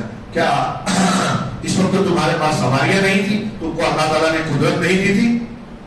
حضرت کعب کہتے ہیں کہ میں نے اللہ کے رسول صلی اللہ علیہ وسلم کے سامنے کہا کہ اللہ کے رسول، اللہ کی قسم آپ کے علاوہ دنیا کے کسی بھی انسان کے سامنے اگر میں ہوتا تو میں اچھے ڈھنگ سے اپنی بات کو، عذر کو بیان کر کے اپنے آپ کو بچا سکتا تھا، لیکن مجھے ڈر ہے اللہ کے رسول کہ اگر میں نے آپ سے جھوٹ کہا تو آج آپ مجھ سے شاید راضی ہو جائیں، معاف کر دیں، لیکن اللہ تبارک و تعالیٰ حقیقت کو بے نقاب کر دے گا اور آپ مجھ سے ناراض ہو جائیں گے۔ اور اگر آج میں نے آپ سے سچ کہا تو اللہ کے رسول ہو سکتا ہے کہ آپ مجھ سے ناراض ہو جائیں، لیکن مجھے اللہ کی ذات سے امید ہے کہ وہ مجھے معاف کرے گا اور آپ مجھ سے راضی ہو جائیں گے۔ اللہ کے رسول، میں بولنے اور جھگڑا کرنے کی اللہ نے مجھے صلاحیت دی ہے، میں بات کر سکتا تھا، لیکن میں آپ کے سامنے جھوٹ نہیں بولوں گا۔ سچ تو یہ ہے کہ مجھے آج سے پہلے مجھ سے اتنی مالداری نہیں تھی، اتنی طاقت نہیں تھی، میں جنگ میں شرکت کر سکتا تھا، سوائے اپنی غفلت اور کوتاہی کے میں نے اور کسی وجہ سے پیچھے نہیں رکھا اپنے آپ کو، مجھ سے غلطی ہوئی اللہ کے رسول۔ اللہ کے نبی صلی اللہ علیہ وسلم نے جب یہ سنا، صحابہ سے کہا کہ اس آدمی نے سچ کہا ہے، جب تمہارا معاملہ اللہ کے سپرد ہے، اللہ تعالیٰ جب تم نے سچ کہا تو اللہ تعالیٰ جو فیصلہ کرے گا ہم اس کو قبول کریں گے، تم اپنے گھر جاؤ۔ اور صحابہ سے کہا کہ ان سے بائیکاٹ کیا جائے، ان سے اب کوئی بھی مسلمان بات چیت نہیں کرے گا جب تک اللہ تبارک و تعالیٰ کا حکم نہ آ جائے۔ اس سے پتہ چلا کہ نیکی کے معاملے میں کبھی مسلمان سے بائیکاٹ کیا جا سکتا ہے، مقصد اچھا ہونا چاہیے، ظلم نہیں، بدعت خرافات اور برائی سے روکنے کے لیے۔ حضرت کعب جب وہاں سے اٹھے تو ان کے رشتہ دار اور خاندان کے لوگوں نے، بنو سلمہ کے لوگوں نے کہا ارے تم نے کیسی غلطی کی، تم پہلے اچھے مسلمان تھے، کبھی کوئی خطا نہیں کی، اگر تم اللہ کے رسول صلی اللہ علیہ وسلم سے جھوٹ موٹ کوئی گزر کر دیتے آپ کے لیے اتنا ہی کافی ہوتا کہ تم کو تمہارے لیے اللہ کے رسول معافی مانگ لیتے، اللہ سے اللہ معاف کر دیتا۔ کہا مجھے اتنا ملامت کیا، لوگوں نے برا بھلا کہا کہ میرا دل آیا کہ میں واپس پلٹ کے اللہ کے رسول سے اپنی بات سے پھر جاؤں، لیکن پھر میرے دل میں خیال آیا اور میں نے پوچھا کہ ایسا معاملہ جیسا اللہ کے رسول نے میرے ساتھ کیا، کیا کسی اور کے ساتھ ہوا ہے؟ انہوں نے کہا ہاں 2 بزرگ اور ہیں۔ کہا وہ کون ہے؟ کہا ہلال ابن امیہ اور مرارہ بن ربیع۔ حضرت کعب کہتے ہیں کہ یہ 2 نام انہوں نے جو لیے ایسی 2 شخصیات تھی جن کے سلسلے میں میرے لیے نمونہ تھا۔ یہ دونوں بدری صحابی تھے، انتہائی سچے، اچھے اور بزرگ، زبردست، میں تو جوان تھا، اور ان کو بھی اللہ کے رسول، انہوں نے بھی میری طرح سچ کہا تھا اور ان کے لیے بھی اللہ کے رسول نے وہی بات کہی تھی جو میرے لیے۔ جب انہوں نے یہ 2 نام لیے تو اب میں نے طے کر لیا کہ اپنے پہلے میں بات پر قائم رہوں گا، اور پھر میں اپنے گھر آ گیا۔ حضرت کعب کہتے ہیں کہ اس کے بعد مدینہ کی وہ زمین جس میں ہم رہتے تھے وہ ہمارے لیے بالکل الگ زمین ہو گئی، اور ہماری وہی حالت ہو گئی جو قرآن میں اللہ تعالیٰ نے کہا کہ ان کا نفس ان پر تنگ ہو گیا اور زمین اپنی کشادگی کے باوجود ان کے لیے سمٹ گئی، تنگ ہو گئی. اب مدینہ میں کوئی ہم سے بات کرنے والا نہیں ملتا تھا. کعب کہتے ہیں کہ میرے دو ساتھی جو تھے مرارہ اور ہلال رضی اللہ عنہما، وہ تو بھولے تھے، وہ اپنے گھر میں بیٹھے ہوئے روتے رہے اللہ سے توبہ کرتے رہے. لیکن جہاں تک میرا سوال ہے، میں جوان آدمی تھا، میں گھر میں نہیں بیٹھا، میں باہر نکلتا، لوگوں کے بیچ جاتا، لوگوں سے سلام کرتا، لوگ منہ پھیر لیتے، اللہ کے نبی صلی اللہ علیہ وسلم کے پاس مسجد میں جاتا، آپ کے قریب میں کھڑا ہو کر نماز پڑھتا. جب میں نماز پڑھتا تو کنکھیوں سے دیکھتا، آنکھ ترچھی کر کے کہ اللہ کے رسول میری طرف دیکھتے ہیں نہیں. جب میں نے پایا کہ جب میں نماز میں مشغول ہوتا اللہ کے رسول مجھے رحم سے دیکھتے، اور جب میں اللہ کے رسول کی طرف دیکھنے لگتا تو میری طرف سے منہ پھیر دیتے. دیکھیں کہ محبت ہے، لیکن نیکی کے جذبے سے اللہ کے رسول نے بھی قطع تعلق کیا.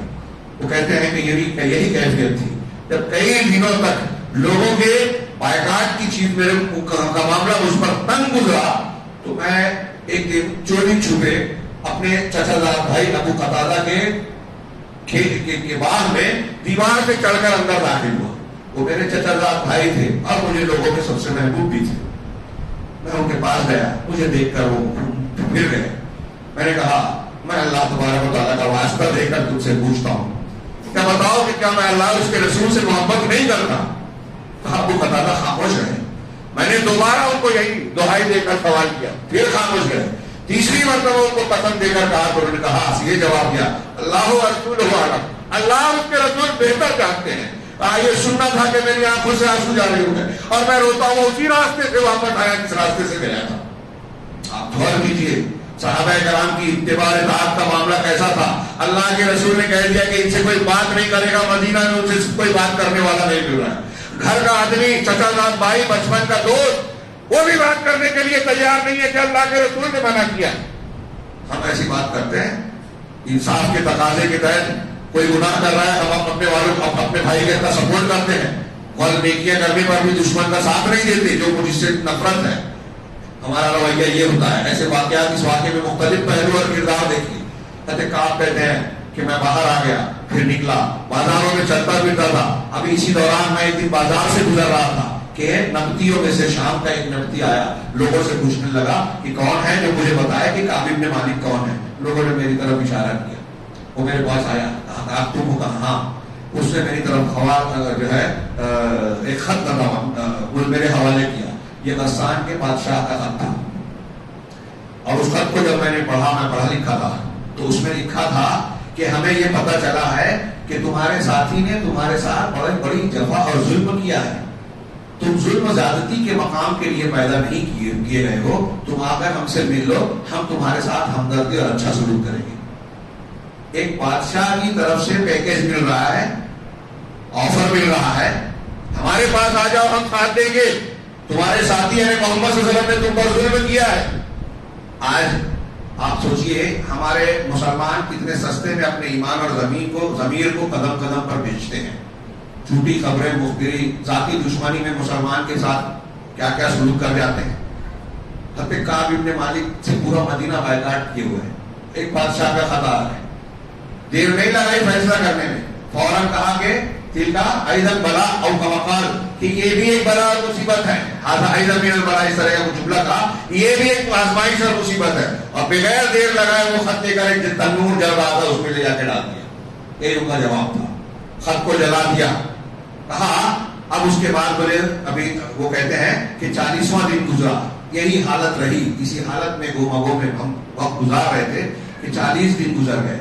جب 40واں دن آیا تو میں نے دیکھا کہ اللہ کے رسول صلی اللہ علیہ وسلم کا ایک نمائندہ میرے پاس چلا آ رہا ہے، اور اس نے کہا کہ اللہ کے رسول نے مجھے بھیجا ہے، آپ نے حکم دیا ہے کہ آپ اپنی بیوی سے الگ ہو جاؤ. 40 دن گزر گئے تکلیف کے. تھوڑی دیر کے لیے سوچیے، آپ داون گیرے میں رہتے ہیں، داون گیرے کا ہر مسلمان آپ میں سے کسی سے ہم میں سے بات کرنا بند کر دے، کیسا لگے گا؟ 40 دن گزر چکے ہیں. اب اللہ کے رسول یہ بھی فرما رہے ہیں اپنی بیوی سے الگ ہو جاؤ. کہا طلاق دینا ہے کیا؟ کعب پوچھ رہے ہیں، انکار نہیں کیا، شکوہ شکایت نہیں کی. کہہ رہے ہیں کہ بیوی سے الگ ہونا ہے تو گھر بھیجنا ہے یا طلاق دینا ہے؟ کہا نہیں، طلاق نہیں دینا ہے، صرف علیحدگی اختیار کرنا ہے. انہوں نے اپنی بیوی سے کہا کہ گھر چلے جاؤ. جب تک کہ ہمارے بارے میں اللہ فیصلہ نہیں کر دیتا تم اپنے ماں باپ کے گھر رہو. وہ چلی گئی. پھر گھر والوں نے تو پتہ چلا کہ ہلال بن امیہ کی بیوی اللہ کے رسول صلی اللہ علیہ وسلم کے پاس گئی اور کہا کہ اللہ کے رسول میرے شوہر بہت بوڑھے ہیں اور جب سے یہ معاملہ ہوا ہے ان سے بائیکاٹ ہوا ہے وہ مسلسل رو رہے ہیں گھر سے اٹھ نہیں رہے. کیا آپ مجھے اس بات کی اجازت دیتے ہیں کہ میں ان کی خدمت کر سکوں؟ ان کے کام وہ اپنے کام بھی نہیں کر سکتے ایسی حالت ہو گئی ہے. کہا ٹھیک ہے تم ان کی خدمت کرو لیکن وہ اپنی ضرورت کے لیے تمہارے قریب ہے. کہا اللہ کے رسول یہ طاقت ان کے اندر نہیں ہے میں صرف خدمت کر. کہا ٹھیک ہے تم ان کی خدمت کر سکتی ہو. حضرت کعب کہتے ہیں کہ میرے گھر والوں نے جب یہ سنا تو آ کر کہا مجھے اشارہ کیا کہ اللہ کے رسول کے پاس جاؤ اور اپنی بیوی کو بھی خدمت کے لیے اجازت دے دو.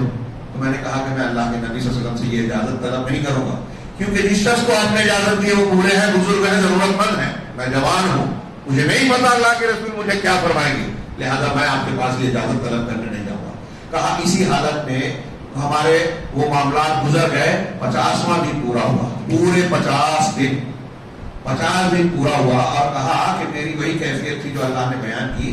میں اس دن اپنے گھروں میں سے ایک گھر کی چھت پر فجر کی نماز پڑھی میں نے اور اس کے بعد اسی غم کی حالت میں بیٹھا ہوا تھا. اسی غم کی حالت میں اللہ کا ذکر اور توبہ کر رہا تھا کہ اچانک سیدھا پہاڑی کی طرف سے مجھے ایک آواز سنائی تھی ابشر یا کعب اے کعب خوش ہو جاؤ. کعب ایک سجدے میں گر گیا. میں سجدے میں گر گیا اور سمجھ گیا کہ اللہ کی طرف سے کشادگی آ گئی. سوچئے کیوں سمجھ گئے کہ جس مدینہ میں سلام کرنے والا اور براہ راست سلام کا جواب دینے والا نہیں مل رہا ہے وہاں مدینے کی پہاڑی سے چلا رہا ہے ایک آدمی کہ کعب خوش ہو جاؤ. تو میں سمجھ گیا کہ اللہ کی طرف سے توبہ قبول ہو گئی فیصلہ آ گیا. کہا میں سجدے میں گر گیا. مسلمان خوش ہوتا ہے تو سجدہ کرتا ہے اللہ کے سامنے جھکتا ہے اکڑتا نہیں ہے ڈھیگا مستی نہیں کرتا. رمضان مبارک میں ہم نے نیکیاں کی خوش ہوئے عید کے دن تو ہم جا کے 2 رکعت نماز پڑھتے ہیں. اس سے پہلے غریبوں میں صدقہ دیتے ہیں.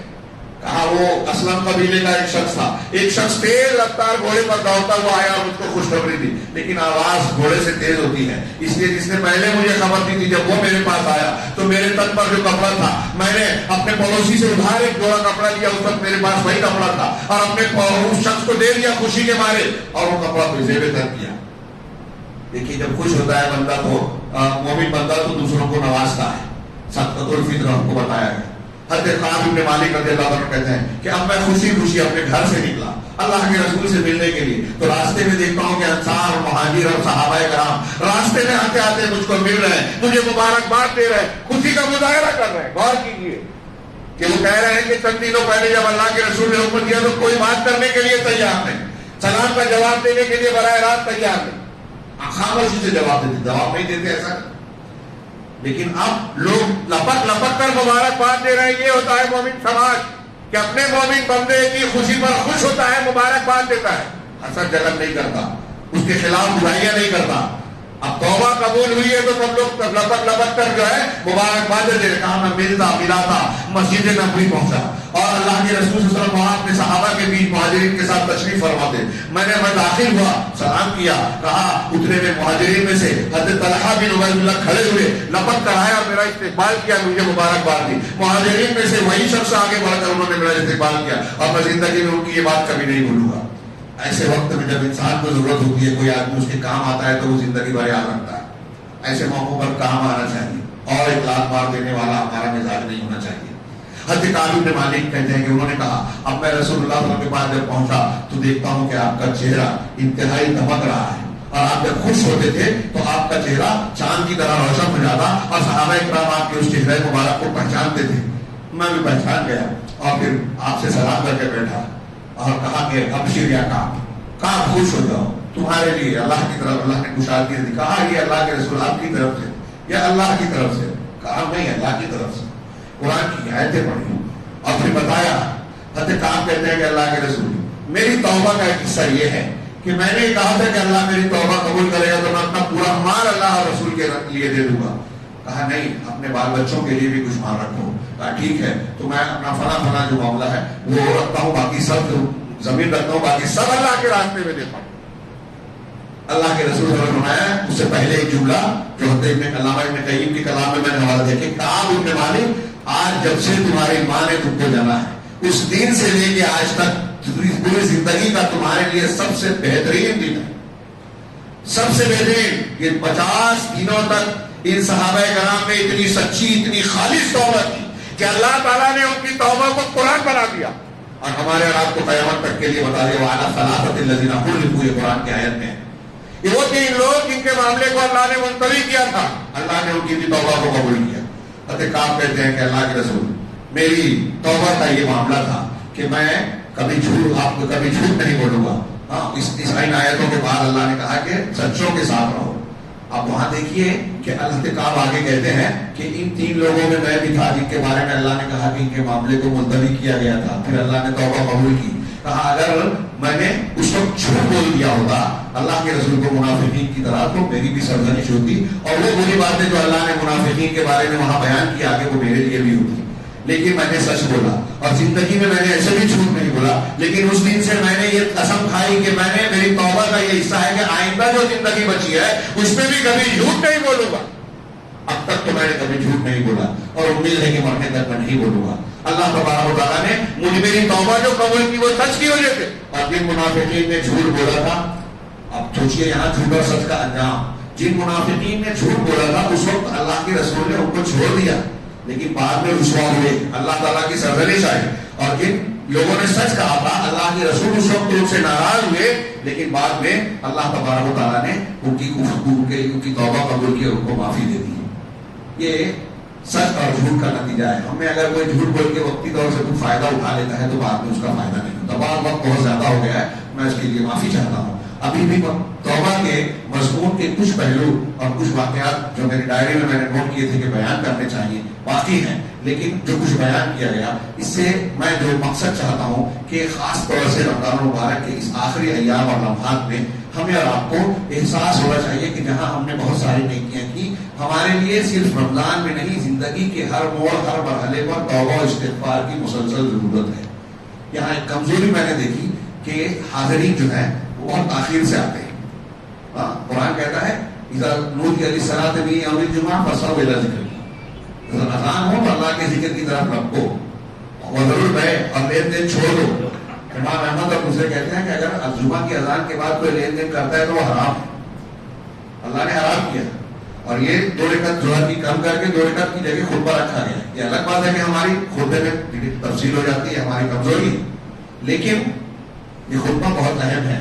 ہر جمعہ کا یہ اللہ تعالیٰ نے سسٹم رکھا ہے دین سیکھنے سکھانے کے لیے۔ تو آپ اگر بعد میں آتے ہیں تو پہلے کی اہم باتیں رہ جاتی ہیں۔ تو شروع میں توبہ اور استغفار کی اہمیت بتائی گئی، کتنا پسند ہے اللہ کو یہ عمل، اللہ توبہ کرنے والوں کو پسند کرتا ہے۔ توبہ اور استغفار کرنے والوں پر اللہ کی رحمتیں آتی ہیں، رحمتیں جو رکی ہے گناہوں کی وجہ سے وہ صاف ہوتا ہے۔ یہ انبیاء کرام کا عمل ہے۔ نبی صلی اللہ علیہ وسلم ایک دن میں 100 اور 70 مرتبہ توبہ کرتے تھے، ہم کو تعلیم دیتے تھے کہ اللہ کے جناب میں توبہ کرو، یہ اللہ کو بہت پسند ہے۔ اور پھر اس توبہ میں مضبوطی سے قائم رہنا چاہیے۔ یہ آخر کے واقعات میں نے بیان کیا، ایسے بہت سے واقعات ہیں۔ لہذا ان موقع پر رمضان کے ان آخری ایام میں جو شاید آپ لوگوں سے میرا اس وقت آخری خطاب ہے، تو اس میں چاہوں گا کہ اس توبہ استغفار کی اہمیت جان کر آپ یہ سبق لے کر اٹھیں کہ رمضان کے آخر میں بھی اور پورے سال میں مختلف موقعوں پہ بشری تقاضے سے اگر ہمیں کوئی خطا ہوتی ہے، کوتاہی ہے، ہم سچے دل سے اللہ کی جناب میں توبہ کریں گے۔ قرآن نے کئی جگہ کہا یا ایھا الذین آمنوا توبوا الی اللہ توبۃ نصوحا، اے ایمان والو اللہ کے جناب میں خالص توبہ کرو۔ اب توبہ میں ہماری جو ذمہ داریاں کام ہیں یہ شامل ہے کہ ہم آئندہ گناہ نہیں کریں گے، تو اس میں وہ ساری باتیں آ جاتی ہیں کہ ہم شریعت پر اللہ کے حکم اور رسول کی تعلیم پر عمل کریں گے۔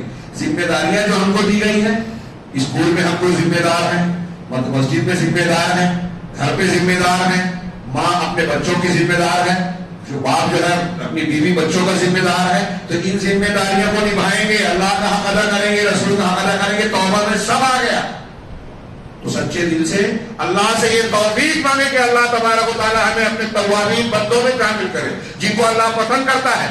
اور یہ توبہ کی ہم نے عادت ڈال لی تو ہمارے مسائل حل ہو گئے۔ اللہ تعالیٰ کا عذاب روکنے کا سب سے اہم ذریعہ توبہ استغفار ہے، اللہ کی رحمت کے نزول کا سب سے اہم ذریعہ توبہ استغفار ہے۔ یہ ہماری زندگی کے مقاصد میں سے ایک بنیادی مقصد ہے۔ اللہ تعالیٰ سے دعا ہے کہ وہ ہمیں سچا پکا مومن بنائیں، خالص توبہ کی توفیق عطا فرمائیں۔ اللہ تعالیٰ نے قرآن میں یہ بھی فرمایا کہ میرے امتوں جنہوں نے اپنے آپ پر زیادتی کی ہے اللہ کی رحمت سے مایوس نہ ہو جاؤ، ان اللہ یغفر الذنوب جميعا، اللہ تمام گناہوں کو معاف کرتا ہے۔ اللہ نے اس بندے کو بھی معاف کیا جس نے 99 قتل کیا تھا. ایک غیر عالم سے جا کے مسئلہ پوچھا راہب سے, اور اس نے کہا کہ تیری توبہ نہیں ہے, اور اس نے اس کو بھی مار کے اپنے 100 قتل پورے کر دیے. پھر ایک عالم نے کہا کہ تم اللہ ہر گناہ کی توبہ قبول کرتا ہے, جاؤ نیک لوگوں کی بستی میں, تم بروں کی بستی میں رہتے ہو. راستے میں موت ہوئی تو اللہ فرشتے نیکی اور عذاب اور ثواب دونوں فرشتے آئے. اللہ کے رسول صلی اللہ علیہ وسلم نے بیان کیا کہ اللہ تعالیٰ نے ان کا جھگڑا یہ سلجھایا کہ دونوں کو بستیوں کو ناپا جائے, جس بستی سے وہ زیادہ قریب ہو اس لوگوں کے ساتھ اس کا انجام ہو.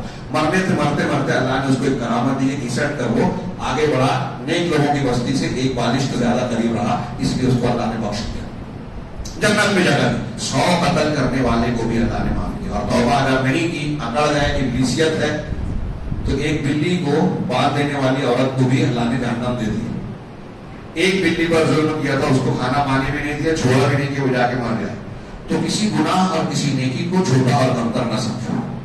اور اللہ کی رحمت ہمارے گناہوں سے بہت وسیع ہے, بہت وسیع ہے. ہم کتنے بھی گنہگار اگر سچی توبہ کرتے ہیں, اللہ کی رحمت سے مایوس نہیں ہوتے, تو اللہ معاف کرنے والا. اللہ آپ تمام کو اپنے مغفرت اور عفو درگزر کے دامن میں پناہ دے, ہمارے اپنے گناہوں کو پروردگار معاف کرے. اپنے گناہوں کی وجہ سے پروردگار ہمارے درمیان جو مصیبتیں, پریشانیاں, آفتیں اور تیری ناراضگی یا رحمت سے رکاوٹ بنی ہوئی چیزیں ہیں, پروردگار ان کو چھانٹ دے, ہم کو سچی توبہ کی توفیق دے, اسے قبول فرما, اور اس کے ذریعے سے دنیا اور آخرت کی رحمتوں اور تیری نوازشوں کا ہم کو مستحق بنا دے. اقول قولی ھذا واستغفر اللہ لی ولکم سائر المسلمین وصلی اللہ علی نبینا محمد. بارک اللہ لنا ولکم فی القرآن المجید ونفعنا وإياكم بالآيات والذكر الحكيم إنه تعالى جواد كريم ملك